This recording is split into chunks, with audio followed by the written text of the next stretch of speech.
चरण के मतदान में कुछ ही दिन बाकी है और ताबड़तोड़ जनसभाओं का दौर जारी है। इसी कड़ी में अब उत्तर प्रदेश के एटा में एक जनसभा को संबोधित करते हुए उत्तर प्रदेश के मुख्यमंत्री योगी आदित्यनाथ ने समाजवादी पार्टी और कांग्रेस पार्टी पर बड़े हमले बोले हैं। उन्होंने राम मंदिर से लेकर जिस तरीके से आरक्षण के मुद्दे पर सियासत गरमाई हुई है उसका जिक्र करते हुए कांग्रेस पार्टी और समाजवादी पार्टी पर हमला बोला। योगी आदित्यनाथ की इस जनसभा में बीजेपी के कार्यकर्ता भी बुलडोजर लेकर पहुंचे थे। यानी संदेश साफ था कि बुलडोजर बाबा के नाम से सीएम योगी आदित्यनाथ को जाना जाता है और वहां पर खूब बुलडोजर उनकी इस जनसभा में दिखाई थी, जहां पर बुलडोजर के साथ ही योगी आदित्यनाथ का स्वागत किया गया। तो योगी आदित्यनाथ ने इस जनसभा के जरिए एटा की जनता को संबोधित करते हुए समाजवादी पार्टी और कांग्रेस पार्टी के गठबंधन पर हमला बोला। उन्होंने साफ तौर पर यह कहा कि चुनाव में व्यक्ति जाति मजहब नहीं देखता, वो सिर्फ देखेगा तो मोदी को देखेगा। इतना ही नहीं, उन्होंने इस बात का भी जिक्र किया कि समाजवादी पार्टी के शासनकाल में किस तरह की गुंडागर्दी उत्तर प्रदेश में थी, लेकिन आज हमने वही माफिया मिट्टी में मिला दिए हैं। ये भी सीएम योगी आदित्यनाथ के जरिए कहा गया है। उन्होंने कहा कि समाजवादी पार्टी की सरकार जब थी, जब देश में यूपीए का शासनकाल था, तो देश आतंकवाद नक्सलवाद से त्रस्त था।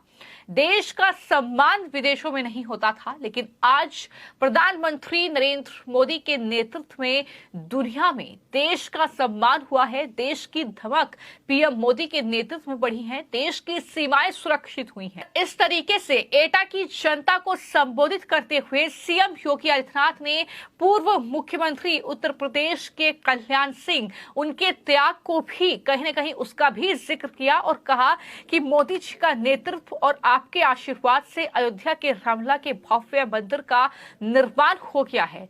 जो लोग ये कहते थे कि वहां पर परिंदा भी पर नहीं मार पाएगा, लेकिन आज वहां पर भव्य राम मंदिर का निर्माण हुआ है। जिन लोगों ने कल्याण सिंह का अपमान किया, जब कल्याण सिंह जी की दुखद मृत्यु हुई तो समाजवादी पार्टी ने संवेदना के दो शब्द भी व्यक्त नहीं किए। हमारे नेता को अपमानित करने वाली समाजवादी पार्टी, राम को नकारने वाली समाजवादी पार्टी, आपकी आस्था के साथ खिलवाड़ करने वाली समाजवादी पार्टी और कांग्रेस का क्या आपका वोट पाने का अधिकार है? ये सवाल जो है एटा की जनता से उत्तर प्रदेश के मुख्यमंत्री के जरिए किया गया। तो जाहिर तौर पर जब एटा, चूंकि जाहिर तौर पर यह माना जाता है कि एटा, मैनपुरी, ये जो कहीं ना कहीं इलाका है ये समाजवादी पार्टी का गढ़ है। जहां एटा में जनसभा को संबोधित किया तो वहीं मैनपुरी में रोड शो किया बाकायदा और ये साफ तौर पर जनता को कहा कि इस बार जो है परिवर्तन की लहर होनी चाहिए। इस बार समाजवादी पार्टी के गढ़ में परिवर्तन दिखना चाहिए, क्योंकि ये जो कहीं ना कहीं भीड़ है, ये जो तादाद है लोगों की, ये परिवर्तन की ओर इशारा कर रही है। ये भी सीएम योगी आदित्यनाथ के जरिए कहा गया। क्या कुछ उन्होंने जनता को संबोधित करते हुए कहा है, सुनिए। कि जिन लोगों ने सरदेव कल्याण सिंह जी का अपमान किया, याद करिए कल्याण सिंह जी प्रदेश के मुख्यमंत्री थे, कल्याण सिंह जी की पूर्व गवर्नर भी थे, जनप्रतिनिधि रहे, कई बार विधायक और सांसद भी थे। लेकिन जब उनकी दुखद मृत्यु हुई तो समाजवादी पार्टी ने संवेदना के दो शब्द भी नहीं व्यक्त किए।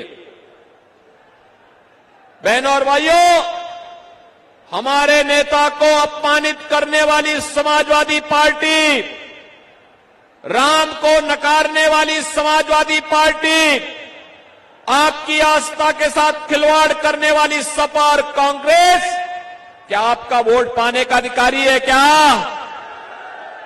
आपका वोट पाएगी? क्या अगर इनके कारनामों का मैं किस्से सुनाना प्रारंभ कर दूंगा तो बहनों और भाइयों बड़ा लंबा समय लगेगा। मैं आज आपके बीच में केवल कुछ मुद्दों पे चर्चा करने के लिए आया हूं।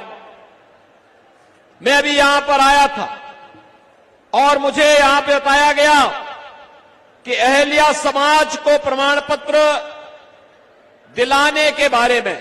बहन और भाइयों, एरिया समाज आजादी के 2-3 वर्षों तक, 4-5 वर्षों तक उन्हें आरक्षण का लाभ मिल रहा था। कांग्रेस की शरारत के नाते उनको उनकी मूल जाति से आरक्षण की सुविधा से वंचित करने का पाप कांग्रेस ने किया है, कांग्रेस ने। और याद करिए, एरिया समाज को मैंने स्वयं लखनऊ बुलाया था और उनके बारे में मैंने स्वयं भारत सरकार को प्रस्ताव भेजा है कि इनको भी अनुसूचित जाति की सुविधा का लाभ मिलना चाहिए। बहनों और भाइयों, यही नहीं, बघेल पाल समाज और धनगढ़, बघेल एसपी सिंह बघेल भारतीय जनता पार्टी के सांसद हैं। अजीत पाल भारतीय जनता पार्टी के विधायक और प्रदेश सरकार में मेरे सहयोगी मंत्री हैं। भारतीय जनता पार्टी अकेली पार्टी है। याद करिए, समाजवादी पार्टी के समय में जब राजू पाल की हत्या हुई थी और जब एक माफिया ने उमेश पाल की हत्या की थी, तो बहनों और भाइयों, माफिया कैसे मिट्टी में मिल गया है यह सबको पता है। और मैं आपसे यही कहने के लिए आया हूं, बहनों और भाइयों, मैं आपसे यही कहने के लिए आया हूं, भारतीय जनता पार्टी आपके हितों के लिए पूरी संवेदनशील तरीके से कार्य कर रही है, पूरी मजबूती के साथ काम कर रही है। ये चुनाव में हमें व्यक्ति नहीं देखना है, जाति नहीं देखनी है, मत और मजहब नहीं देखना है। चुनाव में हमें केवल मोदी जी को देखना है।